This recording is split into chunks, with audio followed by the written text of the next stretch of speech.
Welcome back. இன்னைக்கு நம்ம என்ன டாபிக் பார்க்க போறோம்னா ஆசிட் ப்ராப்பர்ட்டிஸ்னா என்னன்னு தாங்க பார்க்க போறோம். இந்த ஆசிட் ப்ராப்பர்ட்டிஸ் வந்து பார்த்தீங்கன்னா ஆர்டிஎம்எஸ்ல டிஃபால்ட்டாக வந்து பேக்ரவுண்டில் இருக்கும். ஓகேங்களா?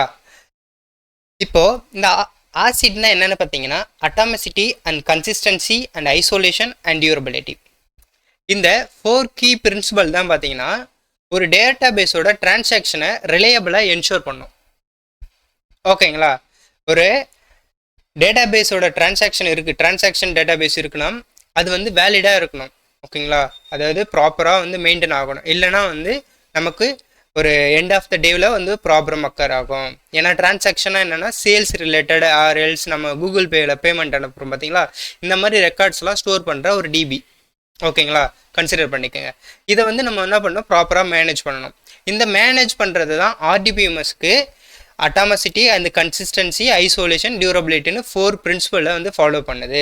இந்த 4 பிரின்சிபலும் டேட்டா பேஸை வந்து ப்ராப்பராக மெயின்டைன் பண்ணும். இந்த 4 பிரின்சிபல்ஸ் அப்படின்ட்டு தான். ஓகேங்களா? இப்போ அட்டாமிசிட்டி அப்படின்னா என்னன்னா all or nothing. Okay, a transaction should either complete fully or not at all. If one part fail, entire transaction is roll back. ஓகேங்களா? இப்போ என்ன சொல்கிறாங்க அட்டாமிசிட்டியில் அப்படின்னா, ஃபார் எக்ஸாம்பிள் நம்ம கூகுள் பேயில் வந்து பேமெண்ட் வந்து ஒருத்தவங்களுக்கு சென்ட் பண்ணுறோம். ஓகேங்களா? பேமெண்ட் வந்து கம்ப்ளீட் ஆகாமல் லோட் ஆகிட்டே இருக்குது. லோட் ஆகிட்டு எரர்னு சொல்லி எக்ஸிட் ஆகிடுச்சு. ஓகேங்களா? பட் என்னென்னா உங்களுடைய அக்கௌண்ட்டில் இருந்து பேமெண்ட் வந்து கிரெடிட் ஆகிட்டு இருக்கும். ஓகேங்களா? பட்டு எண்ட் யூஸருக்கு வந்து ரிசீவ் ஆகிருக்காது மணி. இப்போது அவங்களுக்கு ரிசீவ் ஆகலை, பட் உங்கள்கிட்டருந்து கிரெடிட் ஆகிடுச்சு. அதாவது டிரான்சாக்ஷன் மூலம் ஒரு ஃபெயிலியர் ஹேப்பன் ஆகிடுச்சு, ஒரு டெக்னிக்கல் இஷ்யூ ஆகிடுச்சு அப்படின்னா இப்போ என்ன பண்ணணும், உங்களுக்கு அகைன் வந்து அந்த அமௌண்ட்டை உங்கள் பேங்க்குக்கே அனுப்பணும். ஓ, கரெக்டுங்களா?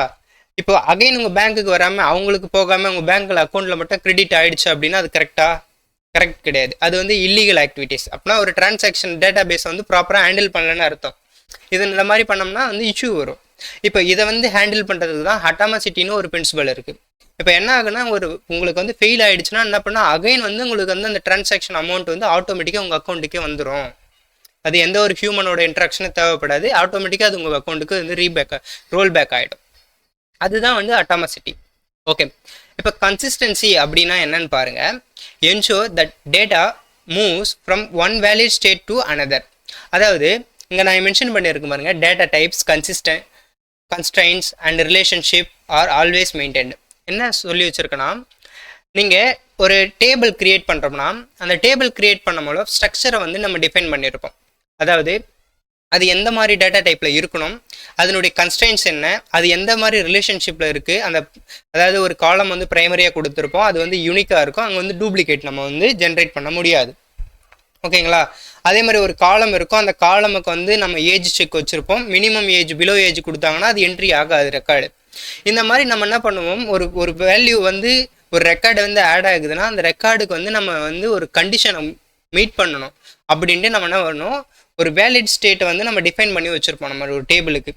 இதெல்லாம் வந்து பார்த்திங்கன்னா தான் கன்சிஸ்டன்சி வந்து ஃபாலோ பண்ணணும். நம்ம வந்து ஒரு டேபிள் இப்படி தான் இருக்கணும் நம்ம டிஃபைன் பண்ணிட்டோம்னா அந்த நம்ம கொடுத்த கண்டிஷனை அது ஃபாலோ பண்ணணும். ஓகேங்களா? அதுதான் வந்து கன்சிஸ்டன்சி. இப்போ உங்களுக்கு டேட்டா டைப்ஸ்னால் என்ன, கன்ஸ்ட்ரைன்ஸ்னால் என்ன, ரிலேஷன்ஷிப்னா என்னன்னு தெரியல அப்படின்னா, எர்லியராக நான் வந்து டேட்டா டைப்ஸுக்கு செப்பரேட் வீடியோ போட்டிருப்பேன், கன்ஸ்ட்ரைன்ஸ்க்கு தனியாக வீடியோ போட்டிருக்கேன். நீங்கள் அந்த வீடியோஸ் ரெஃபர் பண்ணிக்கோங்க. நம்ம நெக்ஸ்ட்டு ஐசோலேஷன்னா என்னன்னு பார்த்தீங்கன்னா, each transaction run independently of others. என்ன சொல்ல வராங்கன்னா, இப்போது சேம் டைமில் சேம் மினிட் அண்ட் செகண்டில், ஓகேங்களா, உங்களுக்கு 2 ஃப்ரெண்ட்ஸ் இருக்காங்க. உங்கள் 2 ஃப்ரெண்ட்ஸும் வந்து உங்களுக்கு வந்து அமௌண்ட் வந்து சென்ட் பண்ணுறாங்க. நீங்கள் உங்கள் ஃப்ரெண்டுக்கிட்ட கேட்குறீங்க, எனக்கு ஒரு சின்ன ப்ராப்ளம் இருக்குது, எனக்கு வந்து மணி வேணும் அப்படின்ட்டு உங்கள் ஃப்ரெண்ட்ஸுக்கிட்ட கேட்குறீங்க அப்படின்னா, உங்கள் 2 ஃப்ரெண்ட்ஸ் என்ன பண்ணுறாங்க, சேம் டைமில் சேம் செகண்டில் உங்களுக்கு மணி அனுப்புகிறாங்கன்னு வச்சுக்கோங்களேன். இப்போது அந்த டைமில் என்ன ஆகும், ஒரு ஃப்ரெண்டு 100 ரூபீஸ் அனுப்புகிறாரு, இன்னொரு ஃப்ரெண்டும் வந்து உங்களுக்கு 100 ரூபீஸ் அனுப்புகிறாருன்னா, இப்போ வந்து அது வந்து சேம் டைம் அண்ட் சேம் செகண்டில் நடக்கிறதால இப்போ வந்து கொலப்ஸ் ஆகிடும்ல. இப்போ 100 சேம் செகண்டில் வரதால இப்போ சிங்கிள் 100 மட்டும் ஒரு பேங்க் பேலன்ஸில் அதாவது ஆட் ஆயிடுச்சுன்னா கரெக்டுங்களா? தப்பு. இப்போ வந்து இவர் 100 அனுப்பிச்சிருக்காரு, அவங்களும் 100 அனுப்பிச்சிருக்காரு, அப்புறம் 200 ரிசீவ் ஆயிருக்கு அப்படின்ட்டு வந்து அப்டேட் பண்ணணும். இப்போ அது எப்படி நடக்குன்னா, இண்டிபெண்ட்டாக நடக்கும். அதாவது சேம் டைமில் நடந்தாலும் டிஃப்ரெண்ட் டிரான்சாக்ஷனுக்கு டிஃப்ரெண்ட் பைப்லைன் மூலயமா என்ன ஆகும், டிரான்சாக்ஷன் வந்து ரன் ஆகும். அதாவது ஒரு டிரான்சாக்ஷன் வந்து இன்னொரு டிரான்சாக்ஷனை எப்பயும் அஃபெக்ட் பண்ணாது. அதுதான் ஐசோலேஷன். ஓகேங்களா? டியூரபிலிட்டி அப்படின்னா ஒன்ஸ் டிரான்சாக்ஷன் இஸ் கம்ப்ளீட்டட். ஓகேங்களா? நீங்கள் வந்து டிரான்சாக்ஷன் பண்ணிட்டீங்க Google Pay or any UPI பேமெண்ட்டில் டிரான்சாக்ஷன் கம்ப்ளீட் பண்ணிட்டீங்கன்னு வச்சுக்கோங்களேன், இட்ஸ் பர்மனெண்ட்டாக சேவ் ஆகிடும். ஓகேங்களா? இப்போ வந்து என்னன்னா உங்கள் மொபைல் வந்து ஹேங் ஆகிடுச்சு, நீங்கள் பேமெண்ட் பண்ணுறீங்க, நீங்கள் உங்களுடைய பின்னை வந்து டைப் பண்ணி என்ட்ரு கொடுத்துட்டீங்க, என்ட்ரு கொடுத்துட்டு லோட் ஆகிற நேரத்தில் உங்களுடைய டிவைஸ் வந்து கிராஷ் ஆகிடுச்சு, இல்லை பவர் கட் ஆகிடுச்சு, எனி ஒரு டெக்னிக்கல் இஷ்யூ ஹேப்பன் ஆகிடுச்சு அப்படின்னா உங்களுடைய அமௌண்ட் இப்போ வந்து லாஸ் ஆகுமா அப்படின்னா கண்டிப்பாக ஆகாது. உங்களுடைய டேட்டா சேஃபாக வந்து ஸ்டோர் ஆகிருக்கும். அதுதான் வந்து பார்த்தீங்கன்னா இந்த டியூரபிலிட்டி.